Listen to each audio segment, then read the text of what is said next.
여러분 혹시 달력에 빨간 동그라미를 쳐두고 그날만을 손꼽아 기다려본 적 있으신가요? 보통은 여행 가는 날이거나 적금이 만기되는 날일 겁니다. 그런데 여기 조금 다른 의미로 날짜를 세는 한 여자가 있습니다. 남편의 정년 퇴직을 앞둔 56세 김영숙 씨의 이야기. 지금 바로 시작합니다. 1월의 차가운 아침 햇살이 거실 깊숙이 들어와 박힙니다. 아직은 모두가 잠든 고요한 새벽. 영숙은 식탁 위에 탁상 달력을 올려두었습니다. 그녀의 시선이 머문 곳은 1월 24일. 바로 설날 당일입니다. 영숙은 빨간 펜을 들어 그 날짜 위에 아주 굵고 진하게 동그라미를 그립니다. 그리고 그 밑에 작은 글씨로 이렇게 적습니다. D-Day. 그녀의 입가에 묘한 미소가 번집니다. 마치 수능 시험을 끝낸 고3 수험생 같기도 하고 만기 출소를 앞둔 죄수 같기도 한 표정. 그 설렘이 막 피어오르려는 찰나였습니다. 어이 김 여사. 아침부터 웬 달력 공부야? 남편 철민입니다. 아 아니에요. 그냥 이번 설이 언제인가 하고요. 설은 무슨. 밥이나 주라. 배고프다. 철민은 식탁 의자를 드르륵 끌어당겨 앉습니다. 영숙은 안도의 한숨을 내쉬며 엎어둔 달력을 슬며시 치웁니다. 하지만 영숙은 몰랐습니다. 그녀의 D-Day가 다가오는 속도보다 남편이 몰고 올 재난의 속도가 더 빠르다는 것을요. 철민은 국을 한 숟가락 크게 뜨더니 폭탄 선언을 던집니다. 나 다음 달이면 회사 관둔다. 영숙의 젓가락이 허공에서 멈춥니다. 올해 말이 정년인 줄 알았는데 갑작스러운 통보입니다. 네? 다음 달이요? 아직 1년 남았잖아요. 희망퇴직 받는다잖아. 위로금 좀 챙겨줄 때 나오는 게 낫지. 버텨봤자 노인네 취급이나 받고. 철민은 대수롭지 않다는 듯 멸치볶음을 집어듭니다. 그리고 영숙의 가슴에 비수를 꽂는 한마디를 덧붙입니다. 이제 나도 좀 쉬자. 당신이 해주는 따뜻한 밥 삼시세끼 꼬박꼬박 챙겨 먹으면서 말이야. 그동안 돈 벌어다 주느라 고생했으니까 그 정도 보상은 받아야지. 안 그래? 삼시세끼. 그 단어가 영숙의 귓가에서 메아리칩니다. 철민에게 은퇴는 휴식이자 보상이지만 영숙에게 그것은 무기징역 선고나 다름없습니다. 아침 먹고 돌아서면 점심 치우면 저녁. 일명 삼시기의 탄생. 영숙의 머릿속에 빨간 동그라미를 쳐둔 1월 24일이 떠오릅니다. 그날이 오기 전에 이 남자가 먼저 집에 들어앉는다고. 그녀의 가슴 속에 묵직한 돌덩이 하나가 얹힌 것 같습니다. 오후 2시. 영숙의 일터는 집이 아닌 요양병원입니다. 그녀는 이곳에서 파트타임 간병인으로 일하고 있습니다. 남편 몰래 시작한 지 3년째. 아이들 결혼 자금이라도 보태려나 싶으시죠? 아닙니다. 오로지 그녀 자신의 탈출 자금을 위해서입니다. 어르신 조금만 힘주세요. 옳지. 80kg 넘는 거구의 환자를 일으켜 세우느라 영숙의 얼굴이 붉게 달아오릅니다. 오른쪽 손목에서 찌릿하는 통증이 팔꿈치까지 타고 올라옵니다. 손목 터널 증후군. 의사는 당장 쉬지 않으면 수술해야 한다고 경고했지만 영숙은 멈출 수 없었습니다. 그녀의 D-Day를 완성하기 위해서는 아직 돈이 더 필요했으니까요. 띠띠띠띠 마이너스 철컥. 저녁 7시. 녹초가 된 몸을 이끌고 집에 들어섭니다. 현관에 들어서자마자 소파에 누워 TV를 보고 있는 철민이 보입니다. 왔어? 배고프다. 저녁 뭐냐? 하루 종일 일하고 돌아온 아내에게 건네는 첫마디가 고작 배고프다입니다. 철민은 영숙이 밖에서 무슨 일을 하고 다니는지 모릅니다. 그저 친구들 만나 수다나 떨고 다니는 줄 알죠. 영숙은 대꾸할 힘도 없어 부엌으로 향합니다. 손목에 감겨있던 살색 보호대를 급하게 풀어 주머니에 쑤셔 넣습니다. 남편에게 아픈 티를 내봤자 나이 먹어 골골댄다는 핀잔만 돌아올 게 뻔하니까요. 쌀을 씻고 찌개를 끓입니다. 손목이 시큰거려 칼질이 자꾸 빗나갑니다. 그래도 영숙은 이를 악무입니다. 참자. 딱 14일만 참자. 2주 뒤면 나는 자유다. 오늘 저녁 메뉴는 철민이 좋아하는 뜨거운 동태탕입니다. 보글보글 끓는 뚝배기를 쟁반에 담아 식탁으로 옮깁니다. 그때였습니다. 손목 인대가 비명을 지르는 것 같은 날카로운 통증이 덮쳤습니다. 영숙의 손에 힘이 풀립니다. 아, 뜨거! 쏟아진 국물이 식탁볼을 적시고 영숙의 손등 위로 튀었습니다. 화끈거리는 고통보다 더 놀란 건 철민의 반응이었습니다. 그는 걱정스러운 눈빛으로 달려오는 대신 미간을 잔뜩 찌푸리며 혀를 찹니다. 쯧쯧. 당신 요새 왜 그러냐? 나이 먹더니 조심성이 없어졌어. 식탁 다 버렸네, 이거. 칠칠 맡기는. 철민은 행주를 던져주며 다시 TV로 고개를 돌립니다. 영숙은 멍하니 붉게 부어오르는 손등을 내려다봅니다. 아픈 건 손등인데 왜 가슴 한 구석이 베인 것처럼 쓰라릴까요? 그녀는 아무 말 없이 바닥에 쭈그리고 앉아 쏟아진 국물을 닦습니다. 식탁 위엔 금이 간 뚝배기가 덩그러니 놓여 있습니다. 국물 한 방울 남지 않고 바짝 말라버린 뚝배기. 그게 꼭 자신 같습니다. 15년 전 시어머니 병수발 들 때도, 아이들 뒷바라지 할 때도, 남편 승진했을 때도 자신을 다 태워 남을 따뜻하게 해줬지만 정작 본인은 금이 가고 비어버린 뚝배기. 영숙은 깨진 조각을 주워 담으며 속으로 되냅니다. 여보, 당신은 정년을 기다렸지? 나는 사표 낼 날만 기다렸어. 그녀가 아침에 달력에 적었던 D-데이. 그것은 단순한 여행도 명절도 아니었습니다. 바로 이 지긋지긋한 아내라는 직함, 엄마라는 명찰을 떼어버리는 날. 자신만의 독립기념일이었던 겁니다. 모두가 잠든 밤. 영숙은 다시 달력을 꺼냅니다. 그리고 D-데이 옆에 작은 글씨를 덧붙입니다. 남은 시간 14일. 흔들리지 말자. 과연 영숙은 무사히 D-데이를 맞이할 수 있을까요? 아니면 금이 간 찻잔처럼 산산조각 나버릴까요? 다음 이야기가 궁금하시다면 구독과 좋아요, 알림 설정 잊지 마세요. 여러분의 공감은 영숙 씨에게 큰 힘이 됩니다. 따르릉, 따르릉. 여러분, 세상에서 가장 무거운 벨소리가 뭔지 아십니까? 빛 독촉 전화? 아니면 보이스피싱? 대한민국 며느리들에겐 바로 명절 2주 전 시누이에게서 걸려온 전화일 겁니다. 평소엔 안부 한 번 없다가 꼭 이맘때만 되면 울리는 그 벨소리. 영숙의 평화로운 오후는 이 전화 한 통으로 산산조각이 납니다. 발신자 이름 시누이 박미진. 영숙은 고무장갑을 낀 채 잠시 망설입니다. 받지 말까? 자는 척할까? 하지만 안 받으면 남편에게 전화해 올케는 왜 전화를 안 받니? 라며 들쑤실 게 뻔합니다. 영숙은 물기 젖은 손으로 통화 버튼을 누릅니다. 네, 형님. 별일 없으시죠? 수화기 너머로 들려오는 미진의 목소리. 역시나 서론 따윈 없습니다. 안부도 묻기 전에 본론부터 훅 치고 들어오네요. 너 올케. 이번 설음식 말이야. 동태전 하지 말고 대구전으로 해. 우리 그이가 입맛이 까다로워서 싼 동태는 비리다고 안 먹잖아. 알지? 그리고 식혜는 설탕 너무 넣지 말고. 저번엔 너무 달더라. 기가 막힙니다. 본인은 손 하나 까딱 안 하면서 마치 식당 메뉴 주문하듯 지시를 내립니다. 영숙의 입술이 바르르 떨립니다.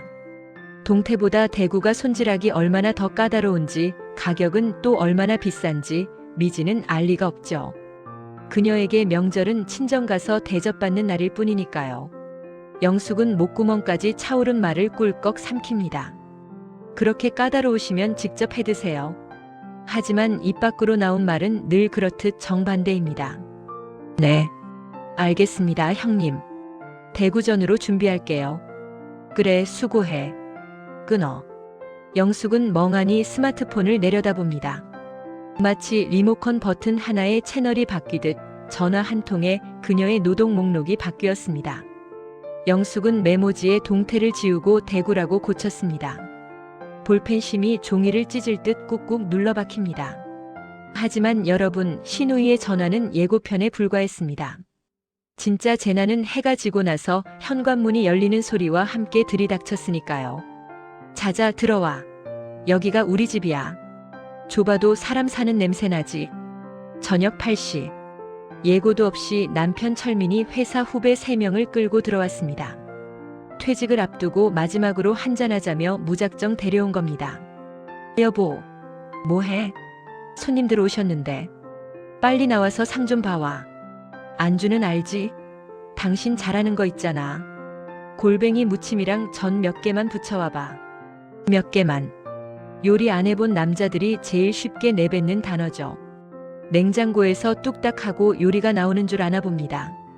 영숙은 억지 미소를 지으며 손님들에게 고개를 숙입니다. 어서 오세요. 누추하지만 편히 앉으세요. 후배들은 사모님 죄송합니다. 갑자기 들이닥쳐서라며 쭈뼛거리지만 이미 엉덩이는 소파에 붙어버렸습니다. 영숙은 부엌으로 들어와 냉장고 문을 엽니다. 텅 빈 재료 칸.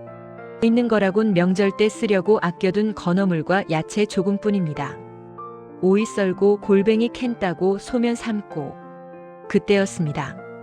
아까 낮에 삐끗했던 오른쪽 손목이 다시 비명을 지릅니다. 영숙은 젓가락을 떨어뜨리고 싱크대 모서리를 부여잡습니다. 식은 땀이 등줄기를 타고 흐릅니다. 손목이 퉁퉁 부어올라 마치 족발처럼 보일 지경입니다. 영숙은 찬장 구석 영양제 통 뒤에 숨겨둔 약병을 꺼냅니다. 강력 진통제. 물도 없이 알약 2알을 입에 털어넣습니다. 꿀꺽. 쓴 약이 목구멍을 타고 내려갑니다. 이 약은 손목의 통증을 없애는 게 아닙니다. 지금 당장이라도 뛰쳐나가고 싶은 마음 다 나가 라고 소리 지르고 싶은 그 분노를 마비시키는 약입니다. 영숙은 쟁반에 안주를 담아 거실로 나갑니다. 술이 거나하게 취한 철민의 얼굴이 붉습니다. 그는 아내를 옆에 세워두고 자랑을 늘어놓기 시작합니다. 야, 김 과장. 너네 마누라는 이런 거 못하지? 우리 집사람은 말이야, 음식 솜씨가 기가 막혀. 내조가 별거냐? 남편 퇴근하면 딱딱 따뜻한 밥상 차려주는 거, 그게 여자 행복이지. 순간 영숙의 귀가 멍해집니다. 여자의 행복? 남편 밥 차려주는 게 내 행복이라고. 영숙의 시선이 자신의 부르트고 갈라진 손끝에 머뭅니다. 이 손으로 30년을 지지고 볶았는데 그 결과가 고작 남편의 안주거리가 되는 것이라니. 후배들이 부장님은 좋으시겠습니다. 사모님이 현모양처시네요. 라며 맞장구를 칩니다. 영숙은 그 칭찬이 욕처럼 들립니다. 맛있게 드세요. 부족하면 말씀하시고요. 영숙은 도망치듯 부엌으로 돌아옵니다. 아니, 부엌도 숨막힙니다. 그녀는 뒷베란다 문을 열고 밖으로 나갑니다. 1월의 밤 공기가 칼날처럼 뺨을 스칩니다. 영숙은 난간을 붙잡고 어두운 아파트 단지를 내려다봅니다. 입김이 하얗게 흩어집니다. 방금 전까지 뜨거운 불 앞에서 요리했는데 몸이 오들오들 떨립니다. 추워서가 아닙니다. 속에서 끓어오르는 화가 너무 뜨거워서 이 차가운 바람으로도 식혀지지 않기 때문입니다. 그녀는 울지 않습니다. 언제부턴가 눈물이 말라버렸습니다. 대신 가슴 명치를 주먹으로 쿵쿵 두드립니다. 여기가 막힌 듯 답답해서 숨을 쉴 수가 없습니다. 거실 창문 너머로 남편이 웃고 있는 모습이 보입니다. 자신의 희생을 발판 삼아 호탕하게 웃고 있는 저 남자. 오늘따라 저 웃음이 왜 이리 낯설고 징그러울까요? 영숙은 주머니 속에서 무언가를 만지작거립니다. 낮에 달력 옆에 놔두었던 다이어리 열쇠입니다. 참자. 참아야 한다. 영숙은 주문처럼 되뇌지만 오늘따라 그 주문이 효력이 없습니다. 내면의 깊은 곳에서 참을 인자가 쩍하고 금이 가는 소리가 들립니다. 마치 곧 끊어질 듯 팽팽하게 당겨진 고무줄처럼 영숙의 인내심은 한계치에 다다랐습니다. 하지만 야속하게도 내일은 대망의 명절 음식 장만일. 그녀의 몸과 마음이 산산조각 나기까지 이제 불과 몇 시간 남지 않았습니다. 과연 영숙은 이 위태로운 줄타기를 언제까지 버틸 수 있을까요? 국그릇이 깨지듯 그녀의 일상도 박살 나버리는 건 아닐까요? 설날을 하루 앞둔 일명 D-1. 영숙의 집은 새벽 5시부터 전쟁터였습니다. 좁은 부엌 바닥엔 신문지가 어지럽게 깔려 있습니다. 그 위로 동태전, 꼬지전, 동그랑땡이 산처럼 쌓여갑니다. 영숙은 쪼그려 앉은 자세로 6시간째 전을 부치고 있습니다. 하지만 멈출 수 없습니다. 내일 아침 차례상에 올릴 30인분의 음식을 혼자 다 해내야 하니까요. 거실 풍경은 정반대입니다. 남편 철민은 소파와 한몸이 되어 TV 특선 영화를 보고 있습니다. 여보, 과일 좀 없어? 영숙의 손이 멈칫합니다. 기름 냄새에 절어 속이 울렁거리는데 남편은 과일을 찾습니다. 영숙은 대꾸할 힘도 아껴야 했기에 묵묵히 배를 깎아 접시에 담습니다. 그녀의 얼굴은 핏기 하나 없이 창백한데 철민은 TV 화면에 눈을 고정한 채 접시만 쏙 가져갑니다. 어우 달다. 당신도 좀 먹지 그래? 영숙은 쓴웃음을 삼키며 다시 가스불 앞으로 돌아옵니다. 바로 시어머니가 생전에 끔찍이도 아꼈다는 사골 공국입니다. 3일 밤낮을 고아야 뽀얀 국물이 나온다는 그 지독한 정성. 영숙은 가스레인지 위에 올려둔 대형 들통을 바라봅니다. 저 무거운 쇠붙이가 마치 자신의 인생 같습니다. 오후 4시. 드디어 국이 다 끓었습니다. 이제 이 무거운 냄비를 옮겨 식혀야 합니다. 영숙은 행주로 냄비 양쪽 손잡이를 감싸줍니다. 심호흡을 한번 크게 합니다. 하나, 둘, 으라차. 그 순간이었습니다. 머릿속에서 전구가 툭 꺼지듯 시야가 새하얗게 전멸했습니다. 극심한 현기증. 천장이 바닥으로, 바닥이 천장으로 뒤집힙니다. 발이 꼬였고 중심을 잃은 몸이 허공으로 기울었습니다. 악! 외마디 비명과 함께 영숙의 몸이 부엌 바닥으로 처박힙니다. 뜨거운 국물이 사방으로 튀고 무거운 냄비 손잡이가 영숙의 왼팔을 그대로 짓눌렀습니다. 기절. 그것은 고통으로부터의 도피이자 30년 노동에 대한 강제 종료였습니다. 눈을 뜬 곳은 병원 응급실입니다.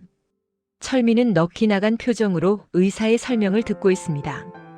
그의 얼굴엔 걱정보다는 당황스러움이 더 큽니다. 내일 제사는 어떡하지?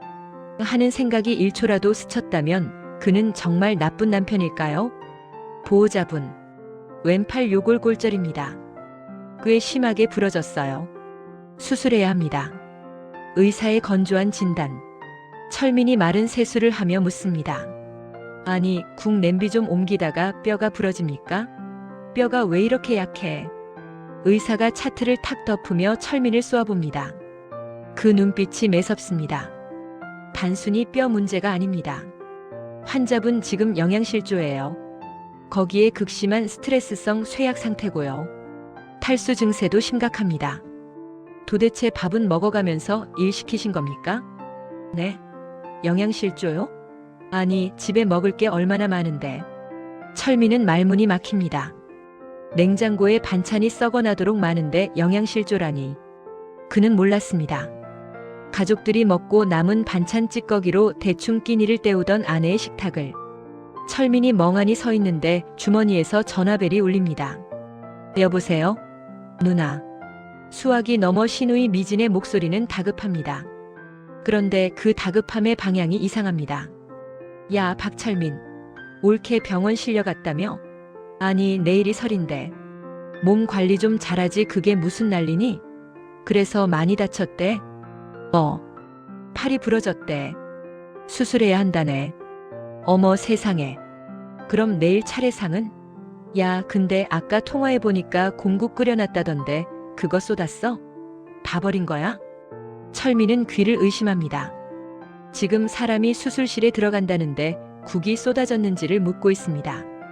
누나, 지금 그게 중요해? 사람이 기절을 했다니까. 아니, 중요하지. 아버지 제사상에 공국 없으면 안 되잖아. 정 없으면 사서라도 와야지. 올케는 병원에 있으라 하고 너라도 얼른 수습해라. 알았지? 전화가 끊긴 핸드폰을 쥔 철민의 손이 부들부들 떨립니다. 처음으로, 정말 처음으로 누나의 목소리가 악마처럼 들립니다. 국은 어떻게? 그 한마디가 철민의 뒤통수를 후려칩니다. 자신도 아까 냄비가 엎어졌을 때 아내보다 바닥 장판을 먼저 걱정하지 않았던가요? 철민은 갑자기 속이 메스꺼워집니다. 그때 간호사가 검사복을 건네며 다가옵니다. 보호자분, 환자분 입원복으로 갈아입혀 주셔야 해요. 팔 때문에 혼자는 힘드실 거예요. 철민은 커튼이 쳐진 침대 안으로 들어갑니다. 영숙은 진통제에 취해 잠들어 있습니다. 기름과 국물로 얼룩진 티셔츠를 벗겨내자 아내의 맨살이 드러납니다. 아내의 손. 퉁퉁 부어올라 마치 두꺼비 등처럼 거칠어진 손등. 손가락 마디마디는 굵어질 대로 굵어져 결혼 반지는 빠지지도 않을 것 같습니다. 하지만 철민을 진짜 무너뜨린 건 그 다음이었습니다. 티셔츠 아래 드러난 아내의 속옷. 색이 발에 누렇게 변한 베이지색 브래지어. 어깨끈은 고무줄이 다 늘어나서 옷핀으로 고정되어 있습니다. 팬티 고무줄 부분도 실밥이 터져 너덜거립니다. 철민은 숨을 멈춥니다. 자신은 백화점에서 산 10만 원짜리 기능성 골프 팬티를 입는데 남편 기죽지 말라고 메이커 셔츠는 꼬박꼬박. 사입히던 여자가 정작 자기 몸엔 다 늘어난 걸레 같은 속옷을 걸치고 있었습니다. 아! 철민의 입에서 탄식 같은 신음이 터져 나옵니다. 그것은 단순한 슬픔이 아니었습니다. 쪽팔림. 가장으로서, 남편으로서, 아니 한 인간으로서 느끼는 참을 수 없는 부끄러움이었습니다. 철민은 떨리는 손으로 아내에게 환자복을 입힙니다. 단추를 채우는데 자꾸만 엇나갑니다. 눈앞이 흐려서 구멍이 보이질 않습니다. 철민의 세상은 지금 막 거대한 냄비와 함께 무너져 내렸습니다. 그는 아직 모릅니다.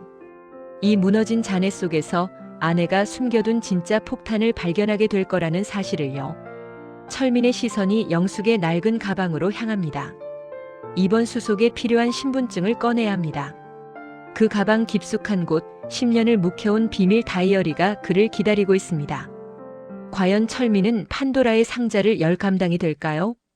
그리고 그 속에 적힌 D-Day의 진실을 마주했을 때 어떤 표정을 짓게 될까요? 철민은 침대 옆 보조 의자에 앉아 아내의 핸드백을 뒤집니다. 인조 가죽은 다 해져서 모서리가 하얗게 일어났고 지퍼 손잡이는 클립으로 대충 고정되어 있습니다. 그 안에서 나온 물건들은 초라하기 그지없습니다. 시장표 동전 지갑, 다 쓴 핸드크림 튜브, 그리고 검붉은색 표지의 두툼한 다이어리 한 권. 철민은 홀린 듯 다이어리를 집어듭니다. 신분증을 찾으려던 손길이 멈춥니다. 매년 회사에서 나눠주는 업무용 수첩이 아닙니다. 표지엔 매직으로 큼지막하게 연도가 적혀 있습니다. 2016년부터 2026년까지 무려 10년의 기록입니다. 철민은 첫 장을 넘깁니다. 거기엔 일기가 아닌 숫자들이 빼곡합니다. 2016년 준우 대학 입학. 앞으로 4년. 2020년 어머니 요양병원 입원. 간병 비월 80. 더 벌어야 함. 2023년 준우 취업. 이제 하나 끝남. 그것은 일상이 아니라 의무의 기록이었습니다. 아내가 견뎌온 세월이 숫자로 환산되어 적혀 있었습니다. 그리고 페이지를 넘길수록 철민의 심장은 쿵쾅거리기 시작합니다. 마지막 페이지, 바로 올해 1월 24일. 오늘 날짜 옆에 빨간색 별표가 5개나 그려져 있습니다. 그리고 그 밑에 적힌 문장을 읽는 순간 철민의 호흡이 멈춥니다. D-Day. 남편 정년퇴직 D-14. 자유인 김영숙 독립하는 날. 제주도 편도 티켓 예매 완료. 뒤도 돌아보지 말 것. 철민의 손이 부들부들 떨립니다. 죽음을 준비하는 유서인 줄 알았습니다. 아니, 차라리 유서였다면 슬프기라도 했을 겁니다. 하지만 이것은 명백한 탈출 계획서였습니다. 아내는 죽음을 기다린 게 아니라 박철민이라는 감옥에서 출소하는 날만을 손꼽아 기다려온 겁니다. 그동안 철민이나 퇴직하면 여행 다니자, 전원주택 짓고 살자라고 떠들 때마다 아내가 짓던 그 묘한 미소. 그건 동의의 미소가 아니라 당신 혼자 하세요라는 비웃음이었습니다. 철민은 망치로 뒤통수를 얻어맞은 듯 멍해집니다. 배신감? 아니요. 뼈를 깎는 듯한 자괴감이 밀려옵니다. 자신은 아내와 함께 늙어가는 노후를 꿈꿨지만 아내에게 자신은 하루라도 빨리 버리고 싶은 짐짝에 불과했다는 사실. 그 처참한 진실이 다이어리 속에 박제되어 있었습니다. 그때였습니다. 고요하던 병실의 침묵을 깨고 불청객들이 들이닥칩니다. 야, 철민아. 올케는 좀 어때? 누나 미진과 매영입니다. 양손엔 음료수 박스 하나 들려있지 않습니다. 미진은 링거를 꽂고 잠든 영숙을 힐끗 보더니 대뜸 철민의 등짝을 때립니다. 아이고, 팔 부러진 거 맞네. 근데 야, 너 정신이 있는 거냐 없는 거냐? 내일이 제사인데 여기서 청승 떨고 있으면 어떡해? 쟤는 병원에 맡겨두고 너라도 집에 가서 상 차려야지. 매형 오셨는데 밥도 안 줄 거야? 매형도 거듭니다. 그래, 처남. 제사는 지내야지. 조상님들 노하신다. 음식은 다 해놨다며? 가서 데우기만 하면 되겠구먼. 철민은 다이어리를 쥔 손에 힘을 줍니다. 손톱이 살을 파고들 정도로 꽉 쥡니다. 눈앞에 있는 저 사람들. 내 가족, 내 핏줄. 평생 저들 비위 맞추라고 아내를 쥐어짰습니다. 그런데 아내가 쓰러져 수술을 앞둔 이 마당에도 저들은 제사상 타령, 밥 타령입니다. 철민의 안에서 무언가 툭 하고 끊어집니다.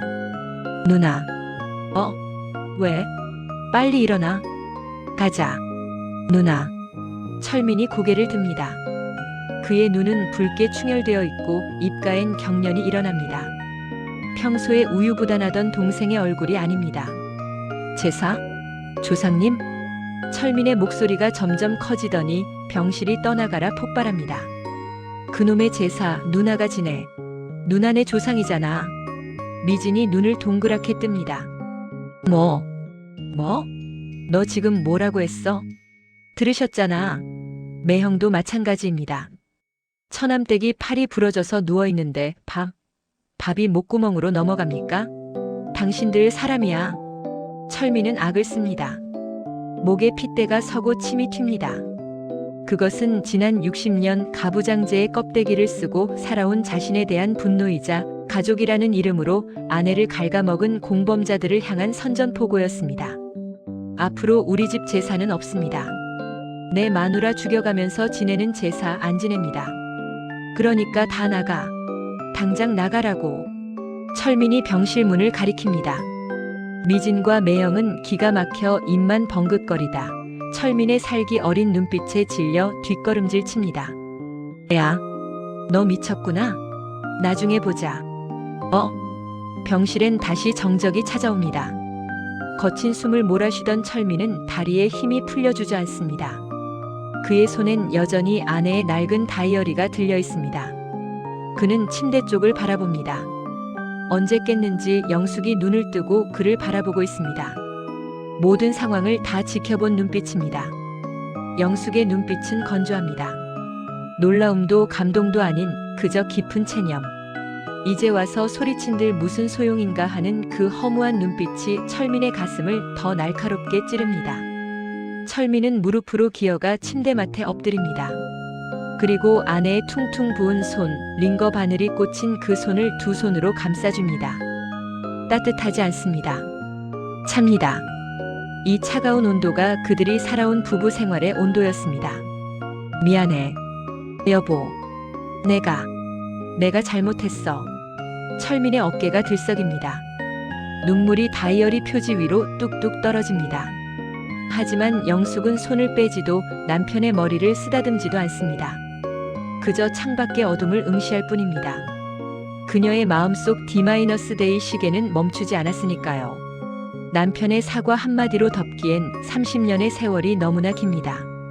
여러분, 뒤늦은 깨달음만큼 비참한 게 또 있을까요? 남편은 이제야 아내를 지키겠다고 사자후를 토해냈지만 아내의 마음은 이미 제주도행 비행기에 실려 떠난 뒤인지도 모릅니다. 과연 이 부부의 결말은 어떻게 될까요? 철민은 아내의 독립선언을 막을 수 있을까요? 아니면 그녀의 날개가 되어주기로 결심할까요? 퇴원 후 일주일 만에 돌아온 집. 그곳은 여전히 익숙한 풍경이었지만 묘하게 낯설었습니다. 거실 한 구석엔 개지 않은 빨래가 산처럼 쌓여 있고 싱크대엔 설거지거리가 수북합니다. 예전 같으면 깁스한 팔을 이끌고라도 치웠겠지만 영숙은 그저 그 풍경을 남의 집 보듯 무심하게 지나쳐 식탁 의자에 앉습니다. 그때 부엌에서 남편 철민이 나옵니다. 앞치마를 두른 어색한 모습. 그가 식탁 위에 내려놓은 건 김이 모락모락 나는 흰죽입니다. 자세히 보니 군데군데 탔고 물 조절에 실패해 떡처럼 되직합니다.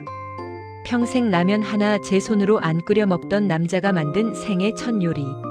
인터넷 보고 했는데 불 조절이 어렵더라고. 좀 탔는데 탄 맛이 소화엔 좋대. 영숙은 말없이 숟가락을 듭니다. 한 입 떠넣습니다. 짭니다. 그리고 씁니다. 하지만 목구멍으로 넘어가는 느낌은 이상하게 뜨겁습니다.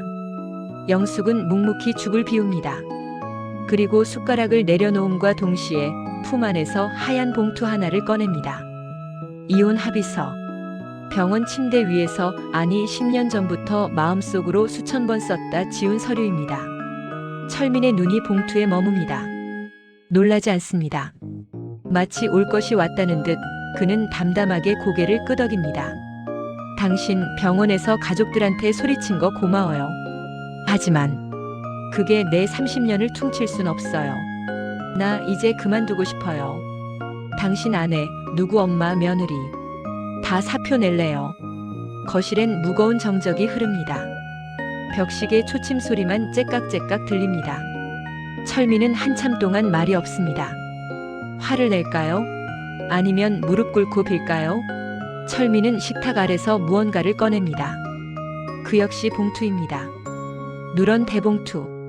그는 영숙이 내민 이혼 서류를 잠시 옆으로 밀어두고 자신의 봉투를 건넵니다. 알아. 당신 마음 다이어리 보고 다 알았어. 내가 잡는다고 잡힐 사람 아니라는 것도. 영숙이 의아한 눈빛으로 봉투를 엽니다. 내용물이 우수수 쏟아져 나옵니다. 비행기 티켓 한 장, 빳빳한 현금 500만 원 뭉치, 그리고 삐뚤빼뚤한 글씨로 적힌 종이 한 장. 그 종이의 맨 위엔 이렇게 적혀 있었습니다. 아내 휴가증. 영숙의 눈이 커집니다. 티켓의 목적지는 제주도. 출발 날짜는 바로 내일. 그리고 편도 티켓입니다. 돌아오는 날짜가 찍혀 있지 않습니다. 이혼해 줄게. 도장 찍어 줄게. 근데 여보, 당신 계획대로 일단 한 달만, 딱 한 달만 푹 쉬고 와. 그동안 나는 혼자 밥 해먹는 법 배울게. 당신 빈자리가 얼마나 큰지도 뼈저리게 느껴볼게. 당신이 돌아왔을 때 그래도 내가 싫으면 그때 도장 찍자. 응? 그것은 비겁한 유예가 아니었습니다. 철민이 할 수 있는 최선의 사과이자 아내를 위한 배려였습니다. 영숙은 떨리는 손으로 티켓을 쥐어봅니다. 자신이 그토록 꿈꾸던 독립. 남편은 그 꿈을 찢어버리는 대신 날개를 달아주었습니다. 다음 날 아침 김포공항. 배웅 나온 철민은 멀찍이 떨어져 있습니다. 가까이 가면 그녀의 발목을 잡을까봐 차마 다가오지 못합니다. 영숙은 캐리어를 끕니다. 한 걸음, 두 걸음. 보통의 드라마라면 이쯤에서 뒤를 돌아보며 눈물을 흘리겠죠? 하지만 영숙은 돌아보지 않습니다. 그녀의 시선은 오직 앞, 출국이라고 적힌 표지판을 향해 있습니다. 그 뒷모습이 너무나 당당해서 너무나 가벼워 보여서 철민은 씁쓸한 미소를 지으며 손을 흔듭니다. 그녀가 게이트 너머로 완전히 사라질 때까지. 그렇게 영숙은 30년 만에 처음으로 누군가의 아내가 아닌 김영숙으로 비행기에 오릅니다. 그리고 한 달 후, 철민의 집 식탁엔 더 이상 탄 죽이 아닌 제법 먹음직스러운 김치찌개가 놓여 있습니다. 철민이 노트북 앞에 앉아 숟가락을 듭니다. 화면 속에 영숙의 얼굴이 뜹니다. 밥은 먹었어? 찌개가는 맞고. 화면 속 영숙은 몰라보게 달라졌습니다. 파마 머리를 짧게 자르고 화려한 스카프를 둘렀습니다. 배경엔 푸른 제주 바다가 넘실거립니다. 얼굴에 그늘이라곤 찾아볼 수 없습니다.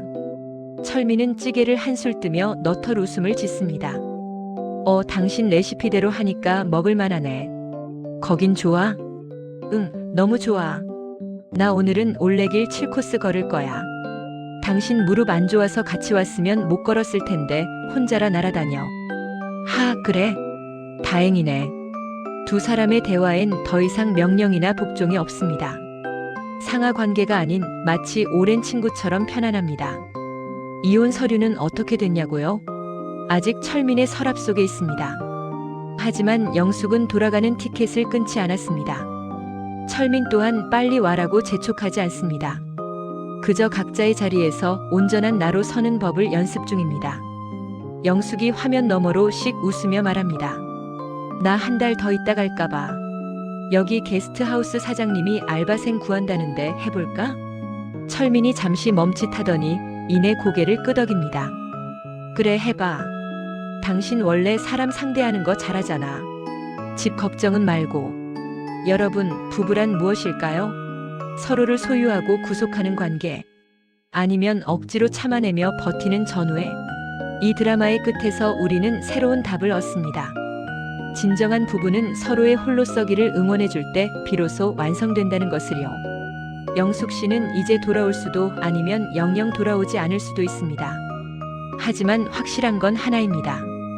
그녀가 어떤 선택을 하든 그것은 희생이 아니라 주체적인 선택일 거라는 사실입니다.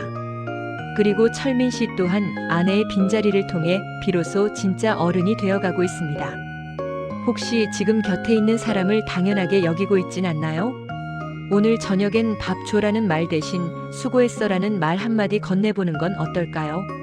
빈자리가 되기 전에 말이죠. 이 이야기가 여러분의 삶에 작은 위로와 해방구가 되었기를 바랍니다. 마지막으로 구독과 좋아요는 저에게 그리고 세상의 모든 영숙 씨에게 큰 힘이 됩니다. 감사합니다. 행복하세요.